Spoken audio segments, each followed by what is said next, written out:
In the beginning, God created everything, the heavens above and the earth below. Here's what happened. At first, the earth lacked shape and was totally empty, and a dark fog draped over the deep while God's spirit wind hovered over the surface of the empty waters.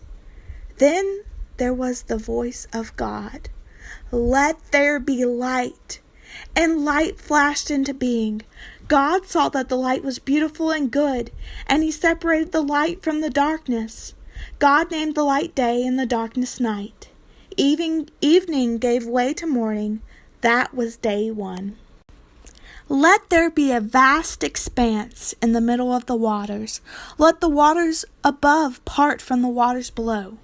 So God parted the waters and formed this expanse, separating the waters above from the waters below. It happened just as God said, and God called the vast expanse sky.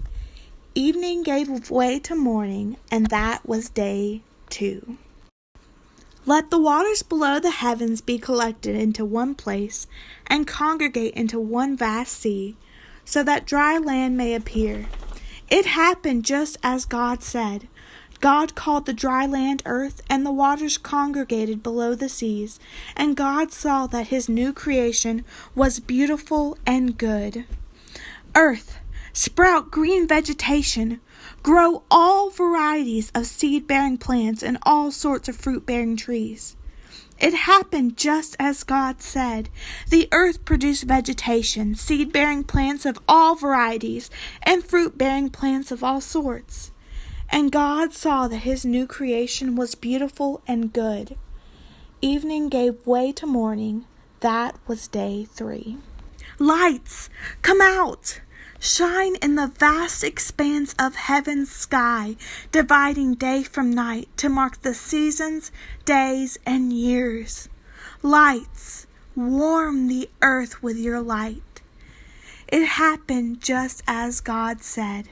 God fashioned the 2 great lights, the brighter to mark the course of day and the dimmer to mark the course of night, and the divine needle night with the stars. God set them in the heaven sky to cast warm light on the earth, to rule over the day and night, and to divide the light from the darkness. And God saw his new creation was beautiful and good. Evening gave way to morning. That was day 4. Waters, swarm with fish and sea creatures. Let birds soar above the earth and the broad expanse of sky. So God created huge sea creatures, all the swarm of life in the waters, and every kind of species of flying bird, each able to reproduce its own kind.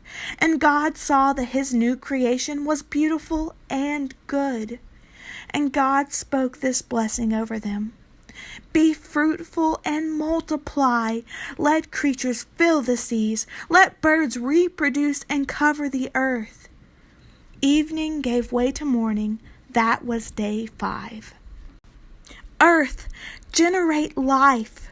Produce a vast variety of living creatures, domesticated animals, small creeping creatures, and wild animals that roam the earth. It happened just as God said. God made earth creatures in a vast variety of species, wild animals, domesticated animals of all sizes, small creeping creatures, each able to reproduce its own kind. God saw that his new creation was beautiful and good, and God paused.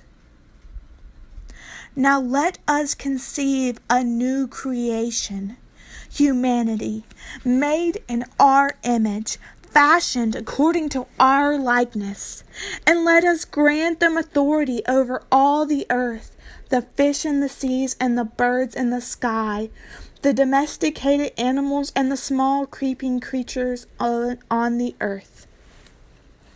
So God did just that. He created humanity in his image, created them male and female. Then God blessed them and gave them this directive. Be fruitful and multiply. Populate the earth. I make you trustees of my estate. So care for my creation, and rule over the fish of the sea, the birds of the sky, and every creature that roams across the earth. Look, I have given you every seed-bearing plant that grows on the earth, and every fruit-bearing tree. They will be your food and nourishment. As for the wild animals, the birds in the sky, and every small creeping creature, everything that breathes the breath of life, I have given them every green plant for food. And it happened just as God said. Then God surveyed everything he had made, savoring its beauty and appreciating its goodness. Evening gave way to morning. That was day 6. So now you see how the Creator swept into being the spangled heavens, the earth, and all their host in 6 days. On the 7th day, with the canvas of the cosmos completed, God paused from his labor and rested. Thus God blessed day 7 and made it special, an open time for pause and restoration, a sacred zone of Sabbath keeping, because God rested from all the work he had done in creation that day.